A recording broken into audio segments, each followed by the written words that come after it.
Hey YouTube. Over the next few weeks or maybe months, I thought I would do individual reviews of the few Rough Ryder knives that I own. Rough Ryder is the one of the house brands, probably the main house brand of Smoky Mountain knives, and it's usually made in China, but good quality and really good, interesting designs. So I thought today I would just do a quick overview of the few knives that I do own that are Rough Riders, and then later on break them down individually and do more in-depth reviews of them. I'm pretty happy with Rough Rider. Haven't had too many issues with the knives that I've been getting. I have one here that had a little bit of blade wrap, and the brass liner is just not milled really well, so it's not smooth. But for the price, it's definitely worth it. This is a swayback micarta work knife.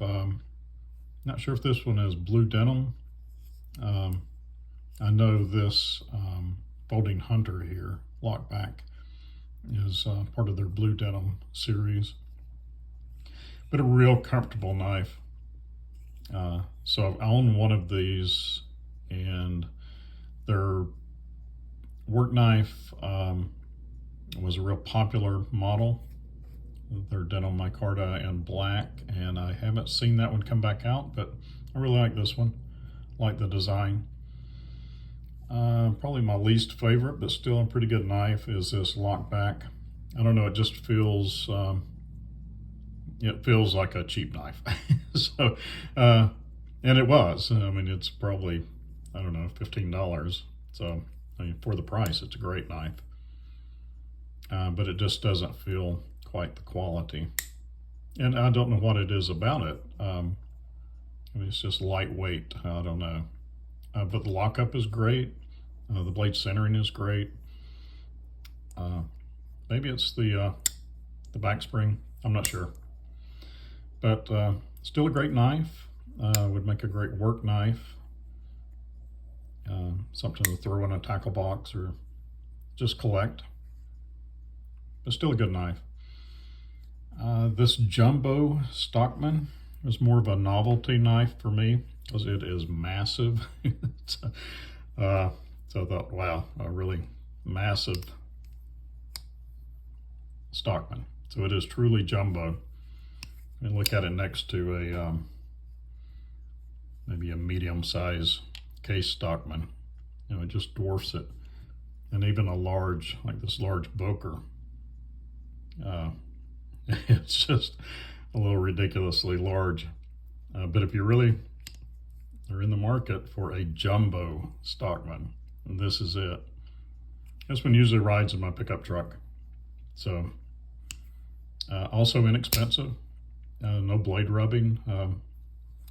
It's got a really good sheep's foot, a big one. So you could get a lot of work done. Got a great walk and talk for, you know, an inexpensive knife. But that's the only Stockman that I own. I do have a muskrat pattern that for me is a work knife. I've processed quite a few rabbit with this, and I really like a muskrat for doing that. You have two identical clip points, and when one gets dull, you just turn your knife around and go back to work. So this is a user. I've used this one a lot. Really like it. Really inexpensive. So if you lose it, it gets dulled up, I don't care that there's gapping because I'm going to use this. And for me, this is a work knife and a really good knife. I really like these bow trappers.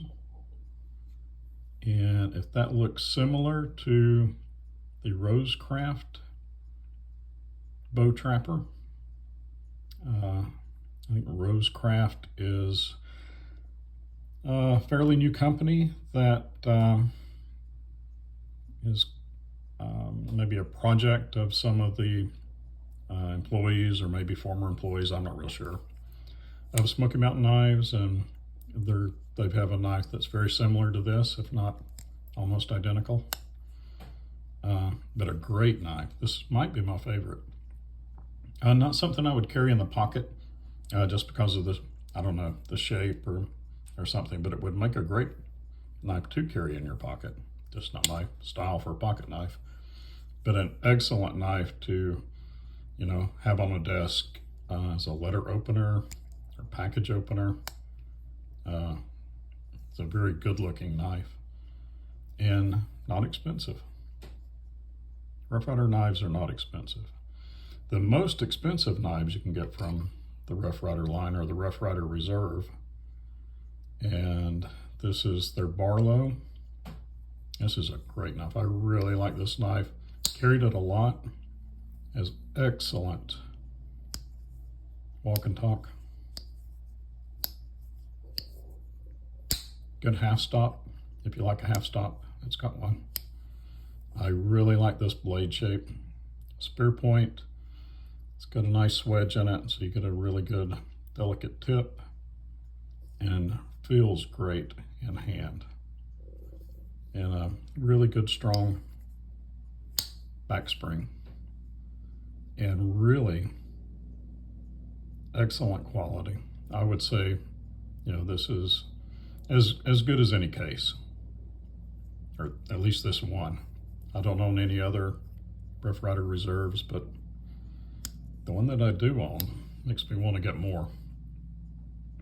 This is ND2, and I'll do a more thorough review later. Rough Ryder Reserve knives come in, you know, a nice tin. You get a sticker, a microfiber cloth. This tin comes in a box, so it's well wrapped. Make a good gift for someone. A lot of Rough Ryder knives come in, you know, magnetic boxes like this. And some just come in, let me reach. Okay, well, some just come in a box, which I can't get my hands on right now. But very well packaged and good knives for the price. Most fall in around the $20 range or under, and well worth picking up if you don't mind having a Chinese-made knife.